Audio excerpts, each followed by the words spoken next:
cubiertas, pero este proyecto de ley podría venir a resolver ese problema. Ahora está todavía en estudio. Así es. Son las 7 de la mañana con 40 minutos. Vamos a seguir hablando de niños y perros, una relación que no siempre, ¿cierto?, va dando buenos resultados. Ayer nos contábamos de un caso de una guagua de apenas 7 meses que fue mordida y atacada por un perro de la propia familia. Chris Macmillan tiene más detalles. Chris, buenos días. Buenos días, Connie. La verdad que es una realidad bastante compleja, sobre todo por esta época, porque los niños salen más a la calle a jugar o incluso reciben muchas veces de regalo una mascota. ¿Cómo convivir con estas mascotas es lo más importante? Yo estoy acá al interior de una clínica de comportamiento animal de Providencia que se dedica especialmente a ver la parte más psiquiátrica, más mental de las mascotas, de cómo deben comportarse e incluso cómo deben relacionarse con sus dueños. Pero muchas veces pasan que los propios dueños no tienen el control sobre su mascota y que incluso ataca a vecinos o incluso también a la propia familia. Por eso yo me encuentro con Carmen Luz Barrios, veterinaria etóloga, que significa que se dedica principalmente a este comportamiento animal, para que nos hable un poco más de esta realidad, porque ya en este mes hemos tenido 2 niños que han sido mordidos por un perro, uno de 9 años a comienzos de octubre y el caso que tú señalabas ahora, Connie, recientemente, este niño de 7 meses. Carmen Luz, cuéntanos principalmente para que la gente se ubique también, ¿por qué un perro puede llegar a morder a su amo o a un vecino, incluso a un desconocido? Mira, son múltiples las causas porque un animal puede atacar a otra persona. Sin embargo, lo más común que se da son los ataques a niños. Si vemos las estadísticas, los más afectados son los menores de edad. Un promedio a nivel en estudios que se habla de los 5 a 9 años, que son los estratos etarios más afectados. Y las causas pueden ser múltiples, pero principalmente, sobre todo los niños, que es el tema que nos convoca hoy, es la mala interacción y errónea interacción de los niños hacia el perro. Muchas veces no lo saben leer, son un poco invasivos porque son pequeños, obviamente no tienen un control de su cuerpo ni de una interacción, y muchas veces sin supervisión de los adultos pasan accidentes que a lo mejor se podrían haber evitado. Pero en estos 2 casos que estábamos hablando, por ejemplo, el primer caso fue que este niño trató de salvar a uno más pequeño que se le estaba acercando un perro, o el niño también era un niño de 7 meses que no tiene mayor interacción. ¿Hay algo que tenga que ver, por ejemplo, con las razas de perros, que a lo mejor hay unas razas más violentas que otras? Mira, los estudios internacionales dicen de que no hay forma, no hay estadísticas que comprueben eso. De hecho, hay países en que se comenzó con el tema de la ley de las razas peligrosas y se fueron abortando o se fueron eliminando porque finalmente se han dado cuenta, tanto los especialistas internacionales como los nacionales, y lo mismo pasó en Chile, que se paró la ley, que el gran problema es de manejo de los animales en general, no que hayan razas más agresivas que otras. Por supuesto, van a tener algunas predisposiciones todas las razas, como a cazar, a tener algunas conductas más que otras, pero es lo correcto hablar de individuos.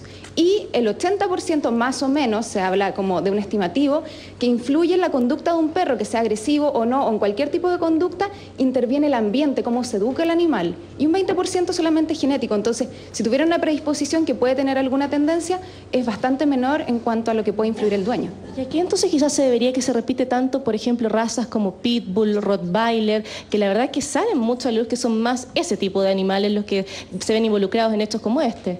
Lo que pasa es que por ser animales de una estructura muscular, ósea, y su conformación total es bastante robusta, por supuesto que producen, y eso sí lo dicen las estadísticas, que estas razas pueden producir mayores problemas, porque obviamente la diferencia en que te agarra un chihuahua, te agarra un rottweiler es totalmente distinta, pero si vemos las estadísticas del número de mordeduras, estos animales no son los que más muerden, incluso los más, que se ha visto en estadística que los animales más pequeños incluso tienen más número de mordeduras. Ahora, en Chile hay que ver quiénes son realmente, o sea, cuál es la realidad de quiénes son los que más muerden, para poder enfocar realmente los sistemas de prevención. Connie, Polo, yo en este minuto no los estoy escuchando, pero Carmen Luz sí, así que si tienen alguna consulta para hacerle. Sí, Carmen Luz, buenos días. Buenos 2 cosas. días, Entonces, primero, para concluir el tema de la ley, ¿tú como veterinaria consideras que la ley en el fondo no sirve de nada? Porque hoy día, de hecho, hay algún parlamentario que a raíz de este caso está pidiendo que se retome la discusión que había sido detenida en el Congreso de esta ley que regula la tenencia de ciertas razas, de las razas llamadas peligrosas. ¿Tú crees que con eso no se resuelve nada? Mira, Connie, lo que estuvimos haciendo hace un tiempo fue llevar cifras, estudios a los honorables en el Senado para explicarles dónde estaba el real problema. Hicimos una investigación exhaustiva de las realidades internacionales y nacionales y pudimos dar un enfoque más cierto a lo que estaban haciendo con la ley hace un tiempo, y por eso, no solamente yo, sino que muchos otros colegas pudieron determinar de que separara esto. Ahora, sí no implica de que no se haga nada en este minuto. El tema de las mordeduras es realmente un problema enorme de salud pública, y por eso sería lo ideal, y lo que se está tramitando hoy en el Congreso, bien digo, el tema de la tenencia responsable, pero de todas las razas. Piensa que si nos enfocamos solamente y estigmatizamos 12 razas, lo que pasa es que en muchos países que se ha hecho, finalmente el que quiere tener un animal más agresivo o causar daño a la gente va a ir cruzando otras razas para no estar dentro de la lista, y finalmente no vamos a poder abarcar el real problema de fondo. Carmen Luz, ¿qué tal? Buenos días. Buenos días, Polo. Quería volver un segundo a la relación de los perros con los niños. Muchas veces se trata a los perros y se les compran perros a los niños, especialmente se les regala en época de Navidad, casi como si fueran un juguete o un peluche. Y claro, la verdad que son seres vivos, son animales, la relación, por lo tanto, con ellos genera una responsabilidad. ¿Desde qué edad deberá ser recomendable o aceptable que un perro conviva con un niño? ¿Desde qué edad del niño? Obviamente, porque el caso que estábamos viendo ahora es de un niño de apenas 7 meses. Uno dice, la verdad que juntar un perro con un niño de 7 meses pareciera no ser lo más adecuado. Efectivamente, Polo, como tú lo dices, no es lo más adecuado. De hecho, el Colegio Americano de Veterinarios tiene en su página web, por si la gente quiere investigar, avma.org, www.avma.org, tiene indicaciones específicas cómo evitar una mordedura en el tema de la relación de la interacción del niño con el perro. Ahora, lo recomendado por los especialistas es arriba de 4 años recién empezar a integrar un animal a casa. Ahora, la integración tiene que ser muy paulatina, explicarle al niño cómo interactuar con el animal, y lo principal, lo que siempre pedimos todos los especialistas en conducta sobre todo, es que no se deje a ningún animal, por más pasivo y amoroso que parezca, solo con los niños. Siempre tiene que haber una supervisión de un adulto en la interacción del niño con el perro. Y obviamente educar tanto al perro como al niño, socializar al animal desde que comienza sus primeras etapas, mantener ojalá una obediencia básica, cosas así, tips así. Carmen Luz, y en ese mismo sentido, claro, tú has dicho que en general todas las razas al final tienen las mismas tendencias y pueden ser potencialmente igual de peligrosas, pero claro, ¿hay ciertas razas que son mejores para los niños? O sea, si yo estoy pensando en comprarle un perro a mi hijo, tú dices, ojalá que tenga más de 4 años, ¿hay alguna raza más recomendable que otra? Mira, cuando nosotros elegimos un animal, y eso también lo pueden encontrar en la página de Médicos Veterinarios Americanos, hay un manual de cómo elegir a la mascota, no excelente ni en el fondo la mejor, pero sí podemos elegir quizás la que más nos acomode a cada uno. Hay que ver, primero que nada, las condiciones morfológicas. La gente se olvida de eso. Muchas veces hay que saber y hay que tomar en cuenta que el animal tiene pelo largo, que necesita muchas veces cuidados, que tiene muchos pliegues, la parte más fisiológica del animal y estructural, que se nos acomoda a la realidad que tenemos. Lo otro, los tamaños también importan, porque hay mucha gente que porque les gusta ciertas razas meten al niño con un perro que es de una raza muy activa, los meten en espacios muy pequeños y por lo tanto el animal se sobreexcita, no sabe reaccionar bien. Entonces, como dar la receta para los niños en sí sería un poco soberbio de mi parte, pero recomendándole a la gente para que tome en cuenta con los niños siempre tratar de asesorarse al momento de elegir una mascota por su veterinario,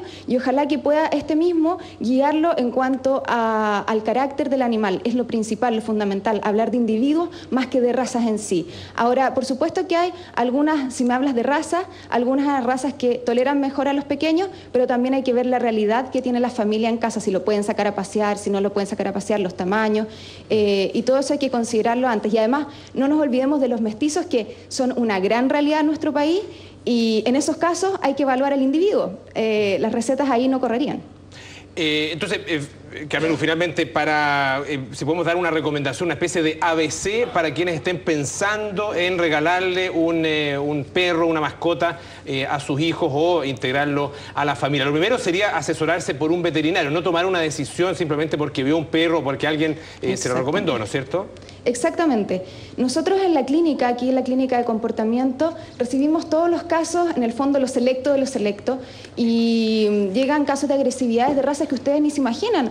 Mucha gente cree que, por ejemplo, el labrador, aquí teniendo uno, yo los adoro y son excelentes, hacemos terapias con ellos, son animales que bajo ningún punto de vista podrían producir algún ataque, pero hay que entender que nuevamente, como tú dices, Polo, muy bien, hay que asesorarse a un veterinario, evaluar el individuo, no siempre la raza es lo que da la premisa para seleccionar un animal, y por sobre todas las cosas educar tanto al niño primero que nada, antes de ingresar el perro a casa, como al animal cuando llega a casa.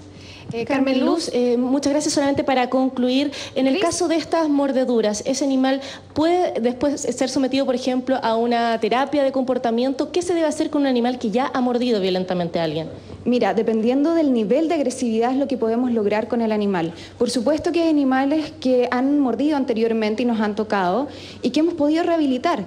Ahora, sí se recomienda que animales que hayan tenido episodios anteriores de ataque, sobre todo violentos, no se incorporen con niños obviamente en casa porque ya tienen un historial. Y piensen que un animalito que si bien puede ser tratado y rehabilitado, yo siempre les digo, las agresividades se controlan, mas nunca se eliminan totalmente, entonces también podría haber un porcentaje de riesgo en que volviera a pasar un accidente así que mejor irnos a la segura.